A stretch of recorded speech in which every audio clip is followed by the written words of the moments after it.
voyez ce gros sans peluche ? C'est mon père. Une personne tout à fait normale, mais qui a subi un mauvais sort. Il est touché par la maladie des autres. Vous savez, cette maladie que seuls les autres attrapent. Eh bien, les autres, c'est nous.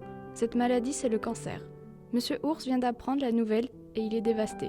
Mais il reste fort pour que personne n'ait à s'en faire pour lui. Surtout pas moi, sa petite fille chérie.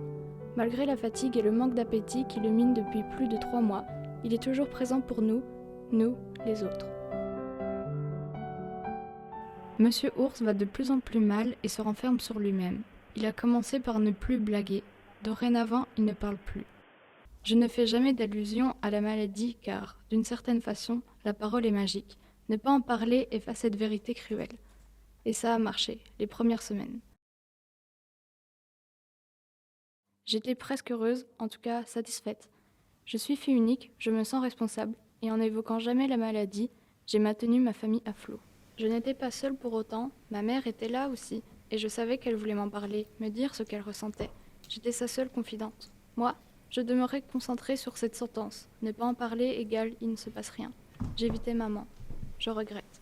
Mais la vérité, c'est qu'on s'accroche à ce qu'on a. Monsieur Ours adore partir les week-ends avec sa nouvelle voiture et tout simplement sortir avec sa famille dès qu'il le peut. Sans force, c'était devenu impossible. Marcher était devenu douloureux. Juste marcher.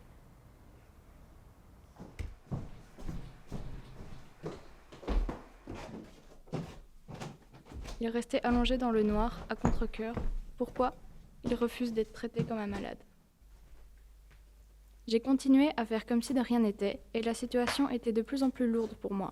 Je me suis enfermée davantage, à passer mes journées sur l'ordi, à jouer avec mon chat ou à sortir avec des amis. Ces divertissements me réconfortaient et me permettaient de m'échapper. À quel prix ? Dans cette période compliquée, me revenaient à l'esprit de nombreux souvenirs qui me rendaient très triste et surtout nostalgique de cette époque. Dans mon innocence d'enfant, tout allait parfaitement et le monde était un dessin animé. Ce qui me frappait surtout, c'était le lien très fort entre ma mère et moi. Je ne m'étais jamais rendu compte qu'avec mon père, ce lien existait aussi, et de la même intensité. Cependant, il était déjà trop tard, le lien se déchirait petit à petit. Monsieur Ours a démarré sa chimiothérapie. La première séance lui fait reprendre espoir, il commence à dormir et à sortir un peu. Malheureusement pour lui, cet état ne va durer qu'une semaine et son mal-être va reprendre le dessus. Il n'a pas supporté les médicaments qu'on lui a prescrits et son corps les a rejetés. Pourquoi le clown ? Parce qu'il adorait le faire. Mais ce clown est parti depuis longtemps. L'espoir s'est dissipé car la solution contre la maladie ne fonctionne pas. Heureusement pour Monsieur Ours, une bonne nouvelle qui l'attendait arrive. Il déménage en ville. Son petit pavillon à la campagne était devenu une source de souffrance. Sa fille a tout préparé pour qu'elle soit le mieux possible dans cette nouvelle maison. Il y avait du renouveau, et le renouveau ne vient jamais seul. Il est systématiquement accompagné d'espoir, l'espoir pour chacun d'entre eux. Monsieur Ours est au meilleur de sa forme. Il ne s'est pas senti aussi bien depuis au moins 4 mois. Il a pris une décision, partir en vacances dès que cela sera possible, dans cet endroit qu'il aime tant, le Mont Blanc. Ces vacances ne durent que 2 heures pour 8 heures de trajet aller-retour, mais qu'importe. Mon père était tout simplement heureux d'être là avec nous. Il a chéri ces moments. Ma mère était soulagée que les moments les plus durs soient maintenant derrière nous et que maintenant tout irait pour le mieux car la situation s'améliore de jour en jour. Patience.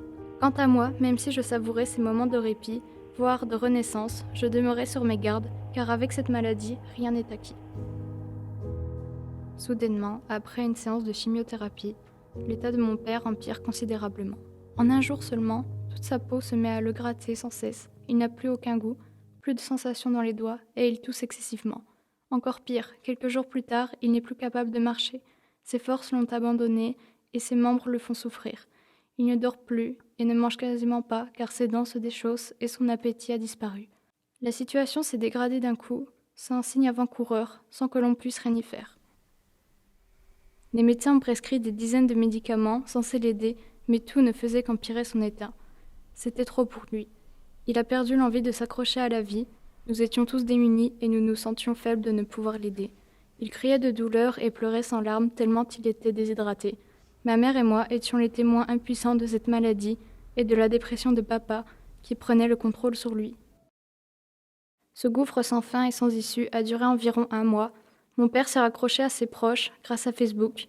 Il a en effet publié des petits textes sur son état général et surtout sur ses états d'âme. Une vague d'empathie et de soutien lui arrivait chaque jour et l'aidait à trouver de la force.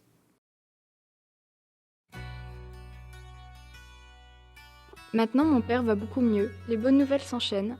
Un jour, il nous a invités dans un restaurant pour fêter son rétablissement et il m'a dit que s'il avait tenu tout ce temps, c'était grâce à ma mère et à moi, parce que nous n'avions rien lâché malgré la difficulté. Sans nous, il n'aurait pas tenu.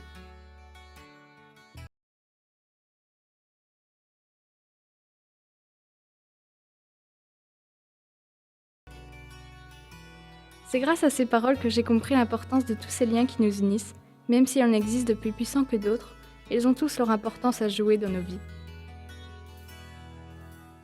C'est moi le papa ours. À la rentrée, ma fille qui est en terminale et en cinéma doit faire un film pour son bac. Comme thème, elle m'a choisi, moi et ma maladie. Quand elle m'a annoncé son choix, j'étais très ému, comme je pense beaucoup de pères l'auraient été. Je lui ai demandé pourquoi, mais je ne me souviens plus vraiment de sa réponse.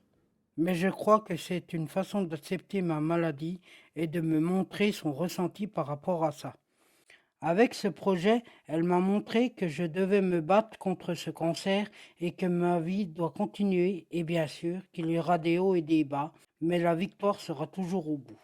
Voilà, c'est avec une immense fierté que j'ai écrit ce test et que je dédie ce court-métrage à tous les pères et mères qui souffrent de n'importe quelle maladie et que même si leurs enfants ne disent rien, ils vous aiment et se battent avec vous. C'est cela que je trouve beau. Ma fille, je t'aime et je te remercie pour ce petit film sur ton papa.